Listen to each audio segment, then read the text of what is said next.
Welcome to the Postpartum Performance Podcast. If you're here to be empowered and encouraged, you're in the right place. I believe every woman deserves to learn who's in her corner, which is why this podcast was created, to share encouragement and intentional conversations around women's health, nutrition, and wellness for new mothers. In each episode, we will discuss ways for women to find truth for her health, to feel strong, and to be confident from the inside out. I'm your host, Dr. Lindsay Peczkowski, a performance physical therapist with a passion for teaching others about pelvic health and guiding mothers to build movement, confidence, and strength. I'm a lover of running and weightlifting and a healthy cooking enthusiast. All right, ladies, grab your coffee and settle in for an episode of the Postpartum Performance Podcast. Are you with me? Here we go.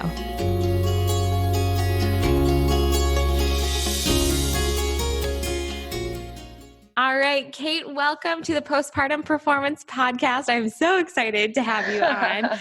A good friend of mine from back in college and just being able to see kind of what she's doing now.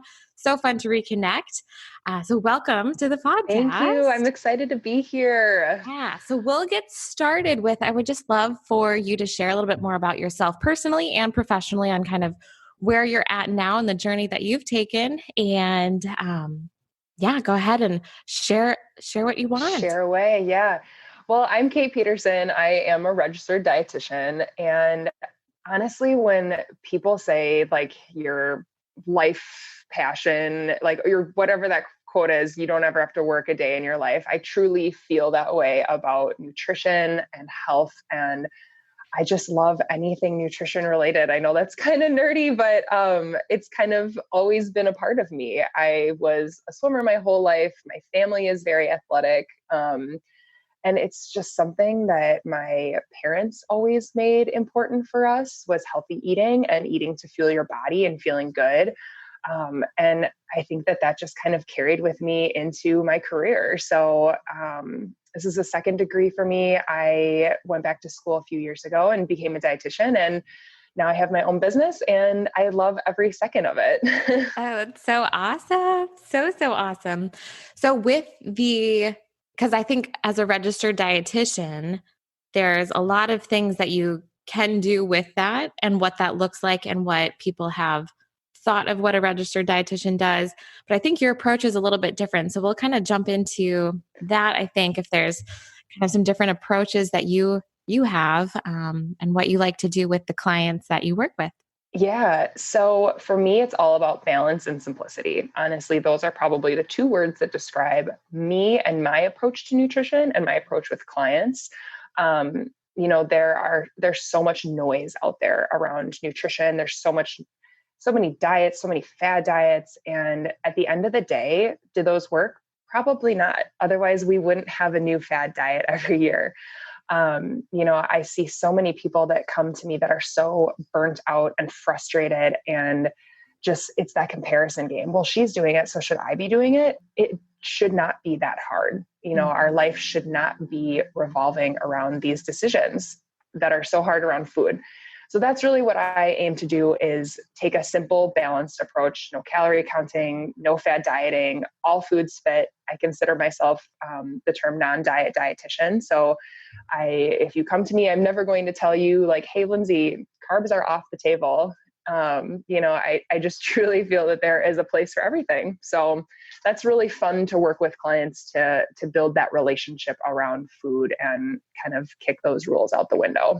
Absolutely. And refreshing too, I think, for a lot of people, if they've been trying to lose weight or look, like improve their body composition or anything like that. And they're used to the diets and that cyclical, like, oh, well, I lost weight and then I gained it back, and or even the good and the bad, and like if this is good food or bad food, and getting so caught up in that. And I think that's refreshing for them to see that there is a healthcare provider that is providing you with the care that you need, but in a different approach. So I think that's awesome. And I totally appreciate and align with that of like, there is, I wouldn't say balance, because it's like, there's never really a balance, but there's there's a strategy or a way to kind of go around it with that. And I know you do work with a lot of like active moms and busy moms, things like that. So what would you say to a woman struggling with kind of getting like eating different things after having a baby or Yeah, um, just in general, even if it's years down the road, kind of for sure. with that busyness. Yeah, I think number one is have grace with yourself. Everybody's health journey, everybody's health looks so different. Just because you're doing something one way doesn't mean that that's going to work for your neighbor, for your sister, for your friends, and just really having that grace and that patience with yourself. You know, Obviously, you had a baby, whether it was a month ago or 2 years ago, and that is a huge feat. And raising kids Hmm. is a huge thing.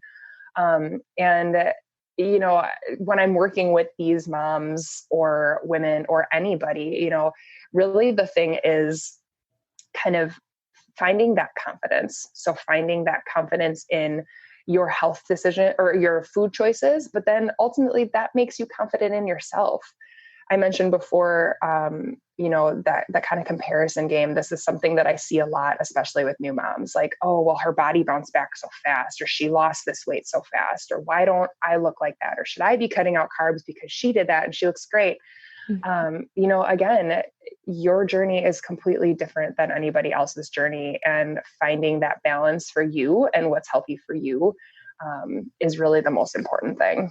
Nice. And Yeah. for that, because I'm sure there's going to be listeners that they hear that and they're like, oh, that's all fine and dandy, Kate. Yeah. But like, what does that look like? So if someone came to you, and they're maybe their child is 1 year old and Mhm.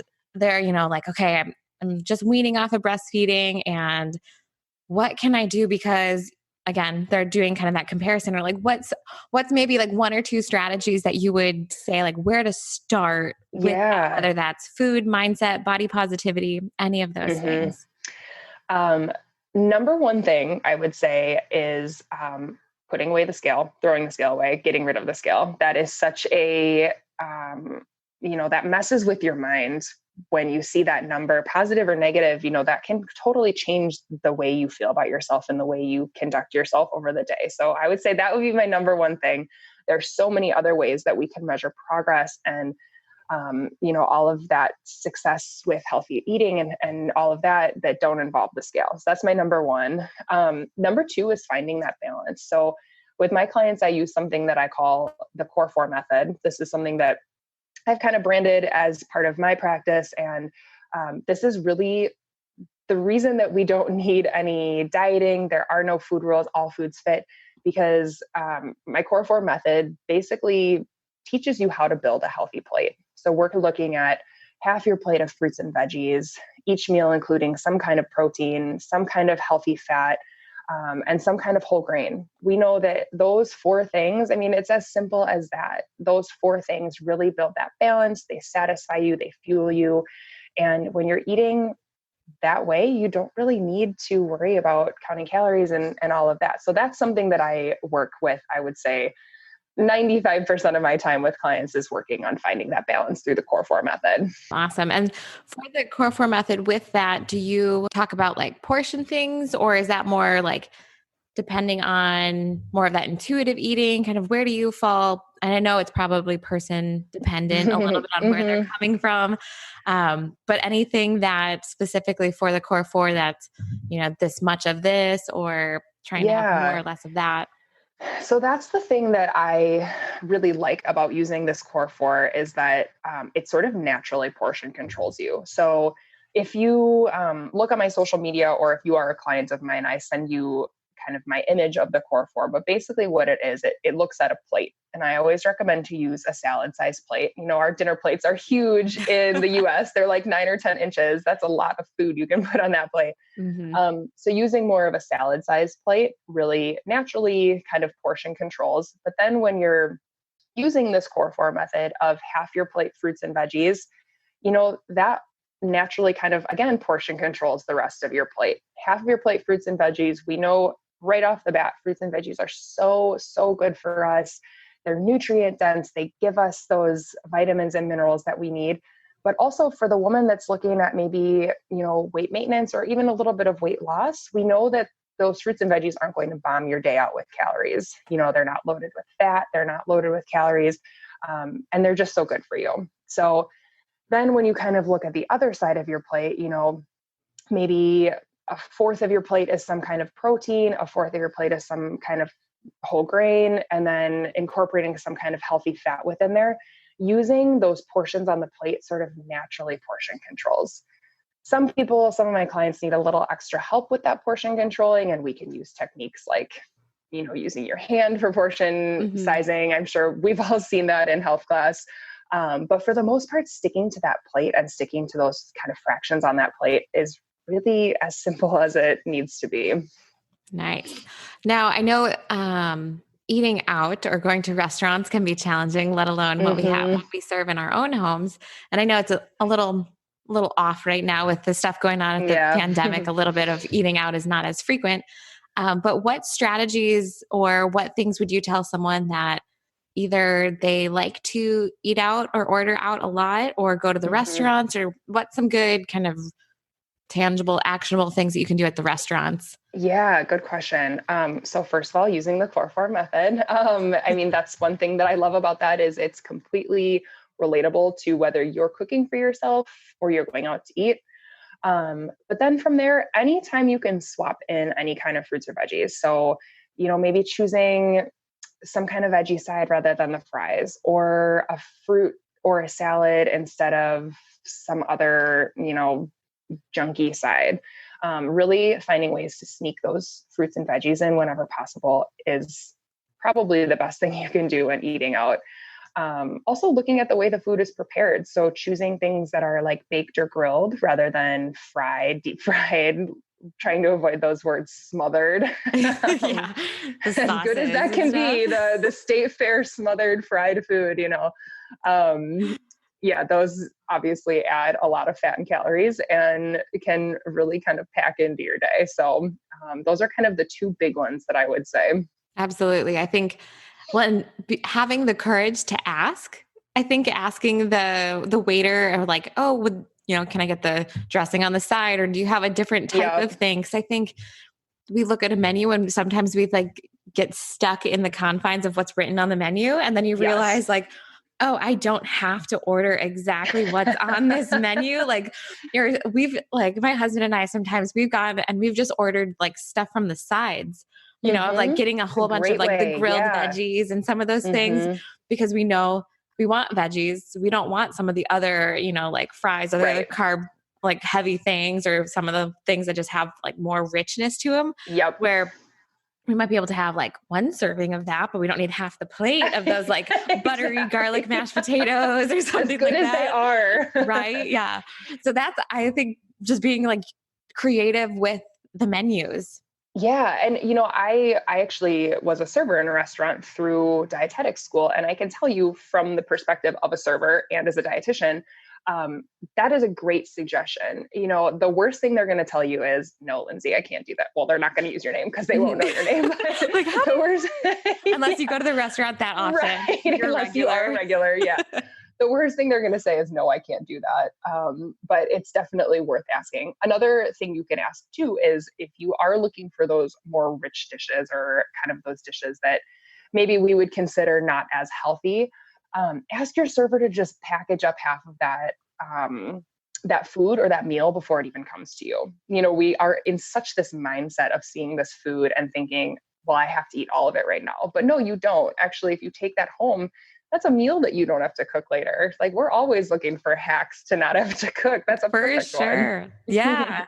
And I think, so even to kind of bridge off of that, because I know you work with a lot of women with the body positivity thing and stress eating, or that kind of where you feel like you have to eat all that's there, or we have different things that psychologically we might be choosing to eat a certain food at a certain time for whatever reason, or stress eating with that. And what do you have to say to those women? And what, I know body positivity is a big thing for your practice too. So Definitely. I'd love to hear more on your approach. Yeah. First of all, kind of back to that whole having grace with yourself. Cravings are not bad. Eating foods that we consider not as healthy. I don't ever like to use the word good food, bad food, healthy food, not healthy food, but maybe less healthy or not as healthy foods.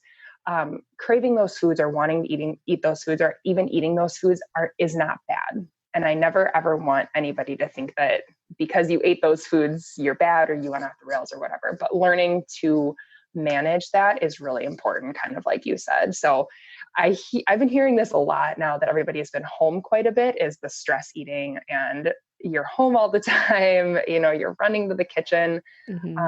First and foremost is looking at your portion size. So again, I talked about this with the core four, but using portion sizing is important with snacking and stress eating as well. So number one, you have that craving. That's okay. You can listen to that craving, but eat within that portion size. So a lot of times when we're craving snacky foods or chocolate or whatever it is, I recommend to just get like a little custard sized cup or just a small little bowl or, dish, and put your food in that bowl or dish, and then put that big container away. So for example, if you're craving chips or you're a chip stress eater, put a little handful of the chips in the bowl, close that bag, and put it back in the pantry. Do not leave it open on the counter. On your lap. Yeah, exactly. We've all been there. We know where it ends. We know where this is leading. So that's a number one tip. Out of sight, out of mind truly is good. But you're also giving into that, not giving in, that's not the right word. You're honoring that craving. You're listening to that craving. Number two, I would say when you are feeling that stress eating, that stress snacking, is really finding that trigger. Are you stressed? Are you anxious? Are you emotional? Are you bored? We eat for so many different reasons, and finding that trigger and removing that trigger can be huge. So let's use boredom eating. You're bored. You're what's that song? You're bored in the house and you're in the house bored. It's all over quarantine videos, whatever. Ask the Gen Z or whatever those younger kids are. We're too old for that. But when you're in the house and that food is readily available, you want that. You can't stop thinking about that. Finding that boredom trigger. So I'm home, I'm not doing anything. Okay, well, let's find something to occupy your mind a little bit. Even if it means going for a quick walk around the block, walking to the end of the driveway and back, calling a friend, physically removing yourself from that kitchen and that situation where you just keep going back for more. Something as simple as that can honestly kind of erase that trigger. So it can be really that simple. That's awesome. That's definitely something that's very tangible, not easy to do, because it definitely can be a process to change those habits, but definitely something that being mindful of the environment and the emotions and how you're feeling with that. And if you do have a day where you feel like you're going off the rails or you feel like you ate bad, that's in quotes, I'm air quoting that. Just remember that every bite you take, every snack you take, every meal you take is a chance to start again. So just because you maybe went a little nuts with the M&Ms doesn't mean that whole day is wrecked. Do better your next meal, do better your next snack, choose fruits and veggies, choose good for you foods. You don't have to completely throw that day out the window. That's awesome. Mm-hmm. What pantry staples or what snacks would you recommend if you have someone come into you and they're like, hey, I hate cooking. I hate meal prepping. I hate, that's not my thing. Or they have, a couple kids and they're just like, what, like, we just need something easy. What would be some things either in the pantry or in the fridge that you're like, hey, you could have this, this, and this, and these are good options for you, or realistic things that are going to support you and nourish you and not make you feel like garbage. Yeah. Basically. That's the goal, right? Plain and simple. Yeah. Make you feel good. Yeah. So whenever people ask me about snacking, I always recommend to find a little bit of a balance. So we always want to find balance in our meals, but finding balance in our snacks is just as important too. I think we've all been there where we eat maybe like a handful of crackers or something and you're hungry an hour later. Finding a balance of some kind of carb and some kind of protein is a really good approach to snacking. So for example, that may be, instead of having like a handful of wheat thins, you do a handful of wheat thins and a tablespoon of peanut butter. It's a little bit of carbohydrate, a little bit of protein that really extends the life of that snack. So that's kind of what I mean by that. In terms of, pantry staples or snacks to have, some of my go-tos are, like I said, crackers and peanut butter, mixed nuts, unsalted nuts, cheese sticks. Those applesauce packets are really good for kids on those unsweetened packets. They're good for adults too. Actually, I always have a thing of applesauce in my fridge. That's a great snack. I'm a big fan of, there's a bunch of no-bake energy bite recipes that float around the internet. So those use things like nut butters and oats. You can do like dried fruit or chocolate chips. And those are great snacks. They kind of taste like cookie dough. So you can trick your kids into thinking they're really getting away with something there. Those are kind of my go-tos that require no cooking. So those are some of my favorites. Perfect. Yeah. And I've seen on your social media, I love your social media stuff. You got some great thank you. things. Attach that into the show notes so you guys can see your Instagram stuff. But you talk a lot about like sheet pan meals. So yes, you have your pantry staples. And then for the people that are like, I don't like cooking, but you also they're trying to improve their, time in the kitchen and not spend a ton of time cooking. Would you want to expand on some of those sheet pan meals or stuff that you would recommend with that or what that looks like? Definitely. So I am obsessed with Pantry Staples. I love talking about Pantry Staples. I love sharing recipes that use Pantry Staples. And what I mean by Pantry Staples, if you're unfamiliar with this term, is just certain food items, ingredients, whatever that can sit in the pantry for a while, that when you do have those nights that you're like, oh my gosh, I have nothing prepared, I don't know what to eat, you at least have a couple things you can throw together and put a meal together. So that could be things like grains, quinoa, rice, pastas. That could be frozen veggies. I always like to think of my fridge and freezer as an extension of my pantry. So frozen vegetables, you can freeze grains, things like that. So that's kind of what I mean by Pantry Staples. These sheet pan meals are amazing for people that don't like to cook or don't really have a lot of time. They are exactly what they sound like. You throw everything on a sheet pan, pop them in the oven, and you have an entire meal on a sheet pan. So an example would be, and there's all different flavor profiles. If you're not on Pinterest, definitely go Google that or just Google it. You'll go down a big black hole of sheet pan meals. But one of my favorites to do is I'll do chicken breasts or even like garbanzo beans, chickpeas. So kind of season those in like a little chili powder, cumin, kind of those Mexican seasonings. Put some peppers, onions on the pan there, and then pop that all in the oven. And then, if you have some kind of quick grain, so like a rice that you can pop in the microwave or quinoa or something like that, mix that all together and you've got like a Chipotle bowl right there. Put a little salsa or guacamole or sour cream or whatever it is on there. And that's a great balanced meal. And it's all in one sheet pan minus the grains. But there's other ones that you don't even need to cook grains for. You can just throw them on the sheet pan and they're all good to go. 100%. We love our bowls. We make so many just like roasted veggies and then the protein and we throw it on a bed of greens and we're like, we're set. And then we'll make some sort of kind of like more fattier dressing with like avocado mayo or something like that. But I think if we counted how many bowls we had during the past oh my gosh, you and me both. Like probably every night minus maybe like one, like 6 out of the 7 nights. Yep. Like we're having they taste different every night. It's like, well, I just did this last night, but it tastes different. It's so good. Yeah. And the spice combination, like you said, that can change completely what you're having. And to discount that because you could have literally the exact same ingredients, but changing your spices, I think is so cool. Yeah. And I mean, even to your point, you could bake a sheet pan of chicken and peppers and onions, tomatoes, whatever veggies you like, just basic, a little olive oil, salt, and pepper. And then throughout the week, you could make our bowls with different flavors. So maybe one night it is that Mexican bowl, you do a little salsa and guacamole, or maybe tomorrow night you want kind of like an Asian flair and you do like a peanut sauce or like a teriyaki sauce or something like that. But you have those basics in the pantry or in your fridge that you can just toss together. Absolutely. Yeah. Absolutely.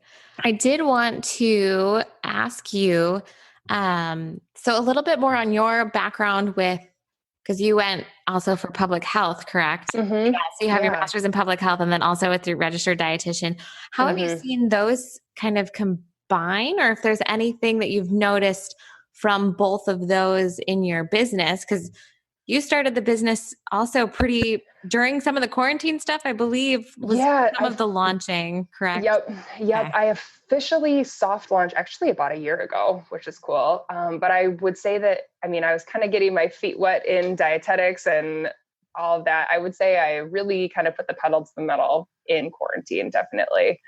I knew you at Carroll when I was working on my Mm-hmm. public health degree. I think that really instilled this idea of preventative care in me. Public health is all about prevention, obviously taking care of you when something happens too, but the sooner you can prevent something from happening, the better off you're going to be. So I also work part-time clinically, and I see so many people that are in the hospital that didn't take care of themselves, didn't eat well, maybe ignored some of these things that were going on, and they're in really rough shape now. And that's so hard to see because a lot of these conditions truly do tie back to our nutrition and our health. And you and Dave know this. You guys are all about that.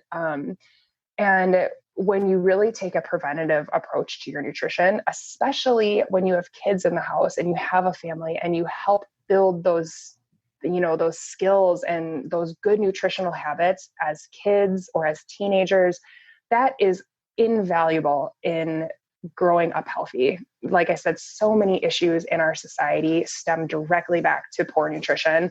And taking a preventative approach, really treating yourself well and feeding your body well from the start is one of the best things you can do. So I think that's kind of where my public health nutrition all intertwines, is that it's completely related. Take care of yourself. For sure. I wanted to touch on your like upbringing with being an athlete and doing swimming. And then also I know you're doing some like triathlete stuff you've been dabbling in that a little bit. Yep. And so where that kind of where you can bridge that gap of nutrition and athletics and being active, because I think that's where a lot of the confusion, like besides the basic nutrition of day to day and kind of managing your like parenting or family, and that nutrition aspect and balancing work-life balance. But then when you are active and if you're training for certain things, that can look different. So I'd be curious to hear from your perspective what that looks like or what you recommend or kind of what to go about with that. Yeah, definitely. I just have to tell a funny story because whenever I think about kind of like growing up as a swimmer and just really active, my mom always tells this story that I would be packing for swim meets and I would be like, well, I have to pack my fruit because I need to fuel myself. I'm like, what 8-year-old says that? I knew someone that's going to be, someone that's going to be a registered dietitian and work with people about food. At the end of the day, you truly cannot outwork out or outtrain a bad diet. Regardless of if you're training for an Ironman or you're just trying to be more active, if you have a poor diet, your body cannot function and, you can't optimize those workouts. So again, kind of starting with those good nutritional habits is really important. I think from like a training perspective, truly fueling your body with good for you foods, fruits and veggies, good lean proteins, not skipping meals, not restricting certain foods just because, they may be higher calorie and, I worked out really hard today and I don't want to, throw that workout out the window. Really thinking of it as the perspective of I need this food to fuel my body, and, your body needs it. Absolutely. I remember Dave mentioning this. This story has stuck in my head about fueling your body, where one of his football coaches had said, like they were talking about nutrition stuff and like with their training and things. And they're like, you don't want to fuel your body with Cheetos because what you eat is what your body becomes, and like, that's a very extreme, but it's like what you can, like your body like is going to metabolize that. And like, that's what goes into your cells. So he's like, if you guys are strength training and eating Cheetos, your muscles are going to have some pretty crappy like cell makeup to try to get stronger, where it really won't, because it's not getting the nutrients. And so I always think about that, where I'm like, I don't want to eat I don't want my Cheeto muscles. So I'm like, what foods can I choose that are going to really like be helpful for that kind of like cellular, like way micro version of stuff, but it goes the same way of just picking those things that are going to actually support that. Definitely. And, kind of going back to your busy mom that you work so much with, I think a lot of people, obviously nutrition and physical activity go directly hand in hand. Those are two of the best things we can do for ourselves. But I think a lot of times people think when it comes to weight loss or weight maintenance that you need to work out so hard 7 days a week. And that's just not the case. If you are fueling yourself not with Cheetos, with good foods, good for you foods, you can get away with just movement that makes you feel good and not having to worry about, again, outworking a poor diet. Absolutely. I would love to hear your thoughts on with movement and with nutrition and all of those things. I feel like there's a stress or a pressure that we put on ourselves to eat a certain way, work out a certain way to a certain either quantity, amount, workout time, or frequency, that I think that pressure makes us almost like paralyzed in the way of actually just taking the action or choosing to do the things that we enjoy. And it's like Yep. dampening your actual joy in that, whether that's Yes. eating or making whatever food that you want to have, or doing, the dance class, the yoga class, the biking, the Doing cycling. it all. Yeah. And Yeah. choosing the things that you're like, okay, this actually is fun for me. And then it becomes more of a job if they're not doing that. And they're like, oh, well, this food thing's not working because it's so much work. And have you seen that a lot, I guess, working with people? Yeah, I have. I actually saw this or saw somebody speaking during quarantine sometime. And she was just like, if you're constantly looking at your watch to hit like your 30 minutes of workout when you're working out, that is not a good workout for you. That is not something that's bringing you joy. And ultimately, that's stressing you out. And we know that stress is so hard on our bodies. Even little stresses like that, stress makes it harder to lose weight. Stress makes it harder to get a good workout in. It's just that big cycle. And I've heard this term joyful movement before, and I love that. And that's something that I personally have been trying to do quite a bit over the last couple of months. Like you mentioned, I do triathlons. I've done them for the last probably 10 or 12 years. My dad got me into them. And that's something that I truly love doing. I love training for that. I love the accomplishment of that. But I have not felt a passion for that in the last couple months. And I really found this passion in going for walks and going for bike rides and just these simple, joyful movements that really just make you feel good about your body and good about, like I can go out for a walk and I feel good. And it's joyful. It really is a low stress, just happy thing to do. Mm-hmm. And taking It that time. It doesn't always have to be super, super intense to be beneficial. Absolutely. I think finding that variation of those of movements, and with triathlons, I love that there's so many components within it that it breaks up the training. Cause I have more experience with just like running, and more race style stuff for some of the long distance stuff. And after at some point during my training, I'm like, I'm kind of sick of this, even when I do cross train and like do that. But I think the triathlon stuff is pretty cool. I'm wanting to dabble in that at some point. You should. You would love it. You'll have to come out to San Diego and we'll do one Definitely. out here. Twist my arm. Yeah. I guess I can. I guess I can. Preferably in February or March. Yeah. Always. Yeah. We'll take it. Yeah. For those of you listening, Kate's in the Midwest, the Milwaukee area. So Wisconsin. So their winters pretty brutal winters. A little cold. So one other thing that I wanted to ask you. So we started this podcast because there's a lot of stuff around health, wellness, fitness for women that I think isn't shared, or it's not talked about more so in like public settings. And it doesn't have to be anything that's like secret, but it feels like it's a secret, I think. And for me, with kind of my clientele and with my work as a physical therapist and working with more of the women's health stuff, I feel like there's many things when I'm talking with them, they're like, oh, I wish I would have known that sooner. So I'd be curious for the women that you work with, if there's anything, and we may have touched on it already, but if there's anything that you've noticed a trend of things that people are like, oh, I wish I would have known this sooner, whatever that might be, that comes up. Yeah. I mean, so many things, honestly, and none of them really are related to nutrition. As you kind of mentioned at the beginning, I work so much with clients on just overall body confidence and just feeling good about yourself. And I challenge a lot of my clients that are struggling with weight or struggling with the scale or whatever that is, getting really stuck on that number. Go ask your friends and family, what do you love about me?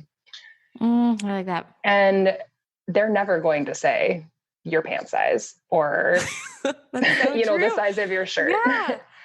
And when you really challenge someone to go ask somebody that, they're like, wait, what? And then it's like, wait, that is so ridiculous that I would have even thought that my husband loves me because I wear this certain size pants, or my kids love me because I fit into my skinny jeans. It's so much more than that. And when you kind of realize that, it takes so much pressure off of this nutrition and health journey. It's so much more than what you look like, truly. Mm-hmm. What other, because I feel like body positivity stuff is a big thing that I feel like I'm naturally an encourager. And so I love encouraging. And I feel like that with my role and with your role, I feel like you're in a situation where you would encourage any resources or places to start. So starting with that question of what do you love about me? Where else to start? Because I think a lot of us can get stuck in our heads on those thoughts, on those patterns or those things. And regardless, and it can then, go into some of that stress eating. And again, it can get complex. Spirals. Yep. But if we try to hone in on what are a few other, maybe 2 or 3 things that, so you ask your friends and family that, what else could you do to maybe break that cycle and see some positive change in how you see yourself? Yeah, absolutely. I think number one is finding a mentor for yourself and finding those people in your life that build you up. We are such a social media society, and we see things on Instagram and Facebook. And I mentioned this a little bit at the beginning, but that comparison game is so alive and well in the health and nutrition field. And this in your field too. Even for you and me as business owners, the comparison game is there. But when you're adding body confidence and body image on top of that, it can be so harmful.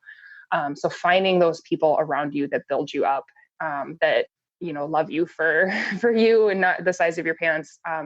And a tangible thing you can do is delete those people off of your social media. First of all, if you are active on social media, or maybe you have a coworker that doesn't really make you feel good, actively avoid those conversations and seeing those things, because the more we see those things, the more we believe those things. And if they are negative things, we don't want that. That's not doing us any good. So delete those people out of your life, whether it's on social media or in real life. Oh, that's so true. Yeah. You don't need to have that negativity. I've even started to certain accounts, just in general, less being on social media. I found that that's been really helpful. But also certain accounts, I stopped following some of the restaurants and some of those other food ones, which I love some of the healthy food recipes. And I follow certain ones because I know what they're posting, or I know where I can go look up their stuff. But then if you're following, if you really love donuts and you're following all the donut shops in the area, of course that's their product. They're going to keep posting those things. Their feed is full of donuts.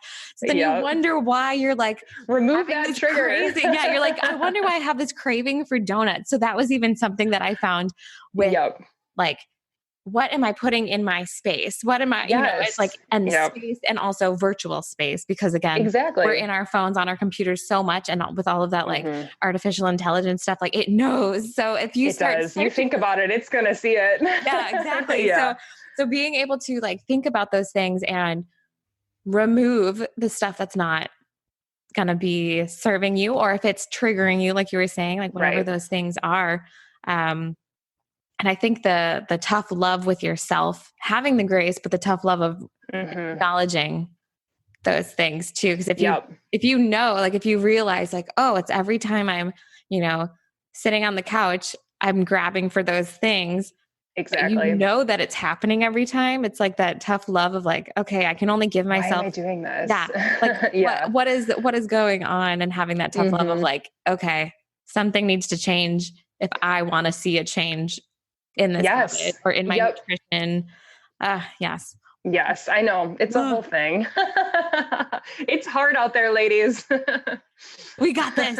I think Yeah. there's just so much too that we can like, as you're aware of realizing that it's so interconnected, that Hmm. again, it's all of these things, nutrition, fitness, like hydration, your mental health, your Hmm.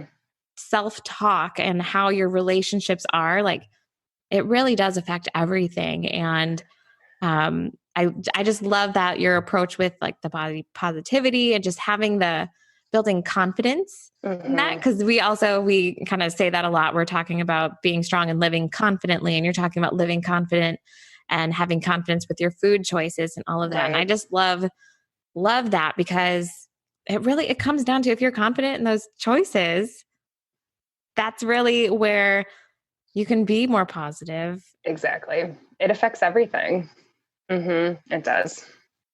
Awesome. Well, first of all, we mentioned your social media stuff. I would love Hmm. for, if people are interested in watching what you're doing, getting in touch with you, working with you, because she does virtual. And are you kind of doing in person, or more so virtual, I guess, right Kind now? of more so virtual. Yeah, Yep. Yep. understandable. So Yeah. virtual. So wherever you are, you can reach Yep. out to Kate and work with her. So where can people find you?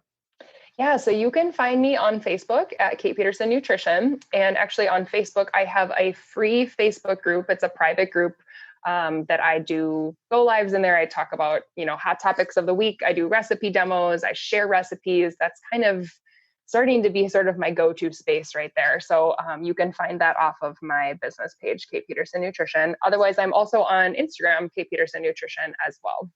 Awesome. And she's Yeah. really got some great stuff. I love watching the videos and the Thank you. recipes. So fun. So fun. It is a lot of fun.